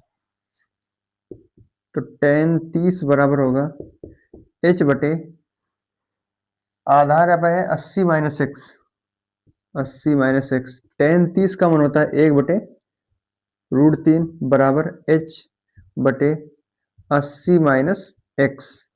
तो तिरछी गुणा कर देंगे हम। तो 80 माइनस एक्स बराबर h √3। तो हो जाएगा यहाँ पर हमको चाहिए x का मान, तो हम यहाँ पर x का मान चाहे तो निकाल सकते हैं। तो x बराबर मिलेगा हमको h बटे √3। अब यहाँ पर हम जो x का मान हमने निकाला है यहाँ पे रख देंगे हम। तो 80 माइनस x का मान है h बटे √3 बराबर h √3। अब यहाँ पे हम कर देंगे गुणा। तो 80 √3 माइनस h बराबर √3 और √3 की गुणा होगी 3, तो उधर बन जाएगा आपका 3h। अब माइनस h है, जब उधर जाएगा तो h बन जाएगा। तो मिलेगा हमको 8 √3 बराबर 4h। तो 4h बराबर मिलेगा हमको 8 √3। तो यहाँ पर इसको हम फिर से लिख रहे हैं एक बार। 4h बराबर 8 √3। अब काट देंगे हम, 4 एकम 4, तो 4 दूनी 8। यहाँ पर जो है 80 था तो यहाँ पर 0 लगा देंगे हम, 0 क्योंकि 0 छूट गया धोखे से। तो यहाँ पर 80 जब काटेंगे तो 20 आएगा, तो हमको मिलेगा h बराबर 20√3 मीटर। ये हमारी निकल कर आई है यहाँ पर खंबे की ऊंचाई। अब हमको यहाँ पर x का मान भी निकालना है, क्योंकि खंबे से बिंदु की दूरी निकालना पड़ेगा हमको, क्योंकि इसमें क्वेश्चन में पूछ रहा है। तो h बराबर मिला है 20√3, हमको यहाँ पर x का मान निकालना है, तो हम चाहें तो यहाँ से भी h का मान निकाल सकते हैं। तो x बराबर h का मान कितना हमने निकाला है 20√3, और यहाँ पर दिया है नीचे √3, तो √3 से √3 कैंसिल हो जाएगा, तो x बराबर हमको मिल रहा है यहाँ पर 20 मीटर। यही हमारा आंसर हो जाएगा। तो अब हम इसके बाद अगले क्वेश्चन को हल करेंगे।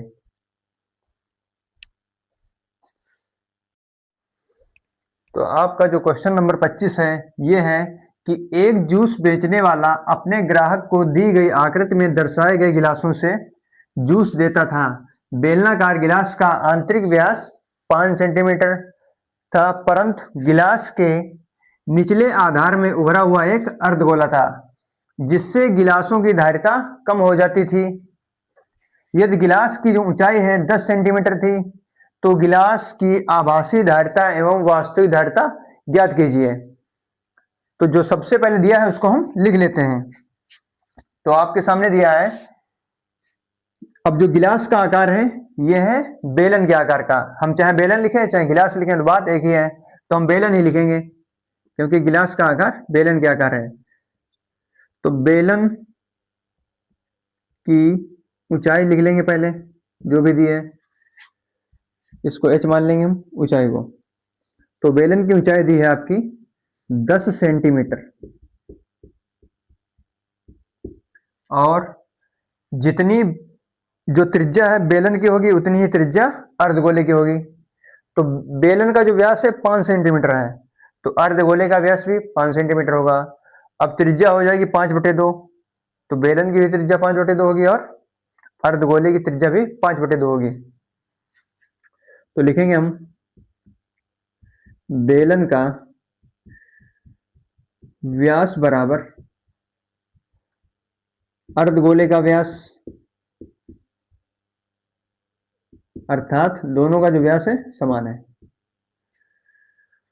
तो त्रिज्या बराबर मिल जाएगी हमको यहाँ पर 5/2 सेंटीमीटर, ये दोनों के लिए है। अब हम निकालेंगे आभासी धारिता, अर्थात जो हमको बाहर से दिख रही है।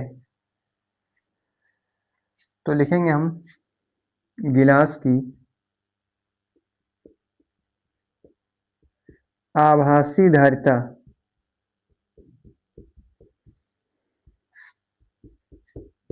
बराबर, धारिता का मतलब हमको आयतन निकालना है, तो बेलन के आयतन का फॉर्मूला होता है πr²h। अब पाई का मान हमको यहां पर रखना 3.14 इंटू आर। आर का मान है आपका 5/2, और 5/2 का स्क्वायर होता है 5 का हो जाएगा 25 और 2 का 4, तो 25/4 कर देंगे यहां पर हम, इंटू एच। एच का मान है 10, तो काट देंगे हम, 2 दूना 4, 2 पंचे 10, फिर 2 एक कम 2, तो आएगा 1.57। तो यहाँ पर हमको मिल रहा है 1.57 गुणे 25 पच्चे 125 बराबर, जब इसको हम गुणा कर देंगे तो हमारा आ जाएगा 196.25। जब आप इसको हल करेंगे गुणा करके तो आपको मिल जाएगा 196.25 सेंटीमीटर क्यूब। ये तो हो गई हमारी गिलास की आभासी धारिता। अब हम निकालेंगे गिलास की जो है वास्तविक धारिता, अर्थात गिलास में कितना जूस आता है वो निकालेंगे हम। तो लिखेंगे हम गिलास की वास्तविक, जो रियल है कि आखिर वास्तव में जो गिलास में कितना जूस आता होगा, तो बराबर यहाँ पे कर दिया जाएगा pi r square minus 2/3 pi r cube. तो बेलन का आयतन निकला है 196.25 माइनस, घटा देना है हमको 2 पाई आर स्क्वायर एच। अब बेलन का आयतन होता है पाई आर स्क्वायर एच और अर्धगोले का आयतन होता है 2/3 पाई आर क्यूब। तो 2/3 पाई आर क्यूब घटा देना है यहाँ पर आपको।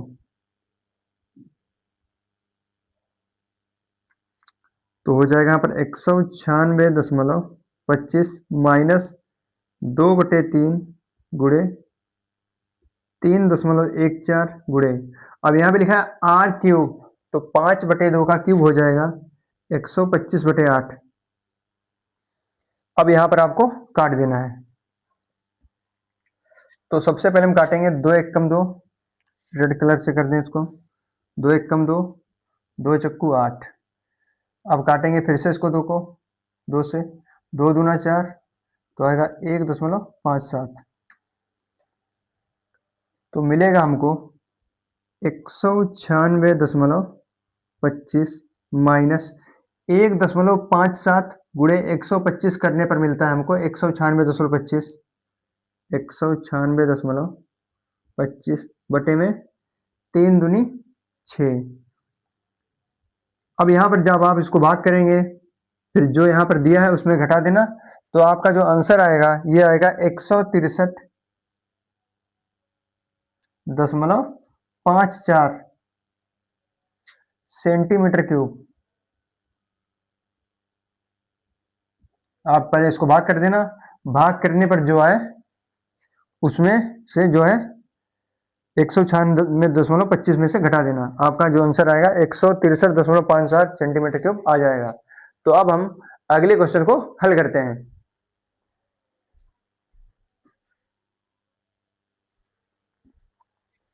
तो हमारा अगला क्वेश्चन दिया है, ये है आपका 25 का अथवा।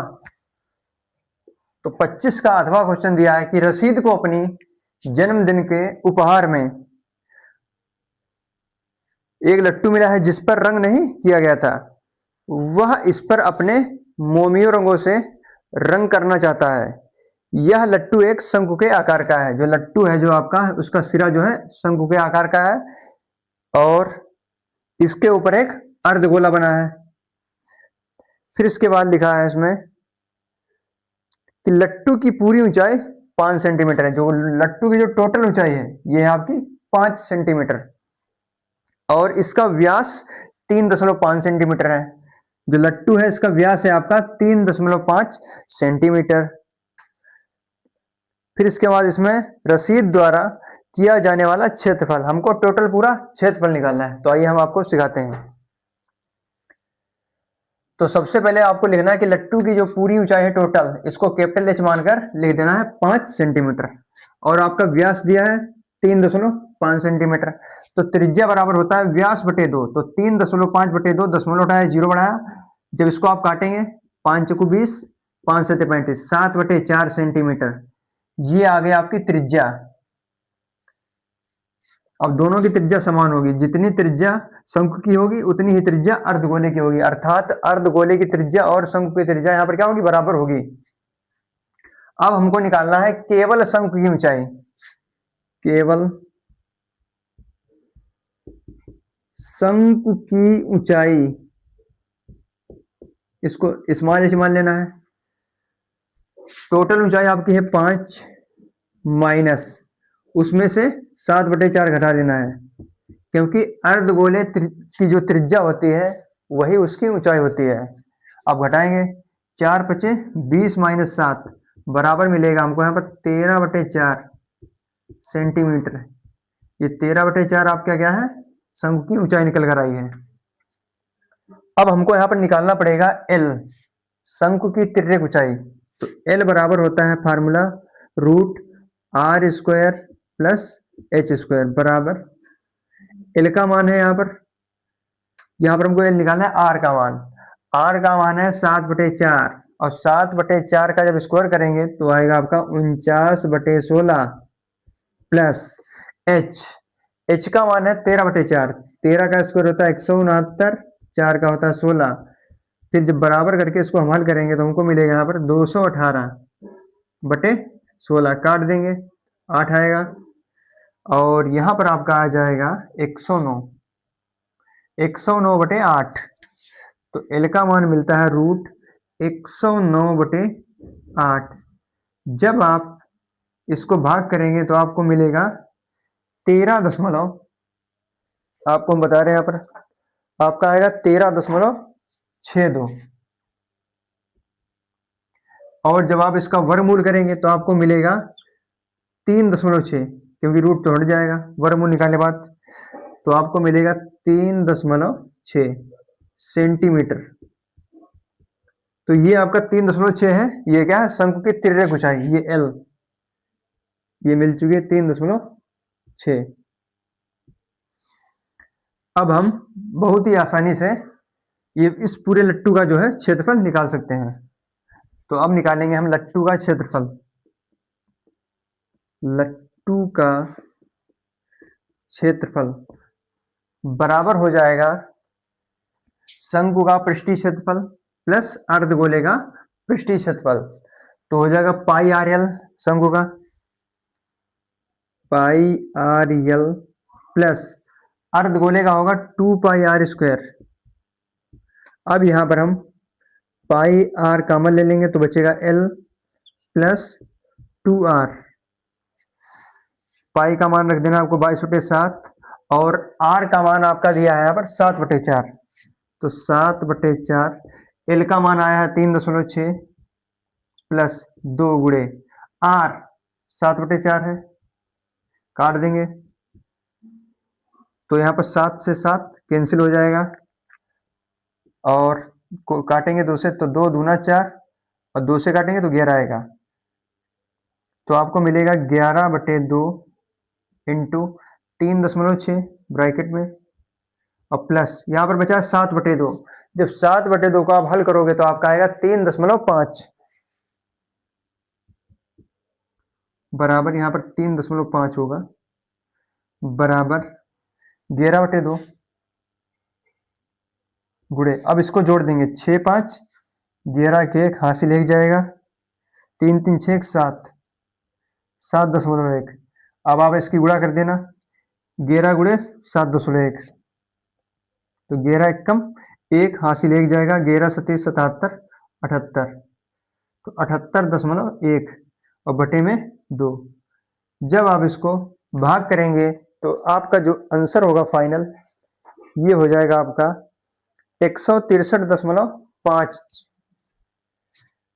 163.5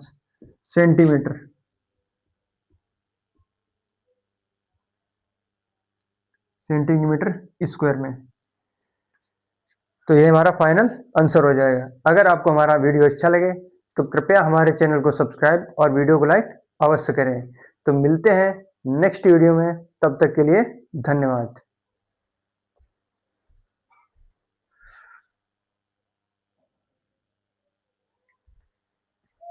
अब यहाँ पर जब आप 2 से भाग देंगे 78.1 को तो आपका आंसर आएगा 39.5। तो यही आपका फाइनल आंसर हो जाएगा। अगर आपको हमारा लेक्चर अच्छा लगे तो हमारे चैनल को सब्सक्राइब और वीडियो को लाइक अवश्य करें। तो यहाँ पर आप कर देना सेंटीमीटर स्क्वायर। तो मिलते हैं आपको नेक्स्ट वीडियो में, तब तक के लिए धन्यवाद।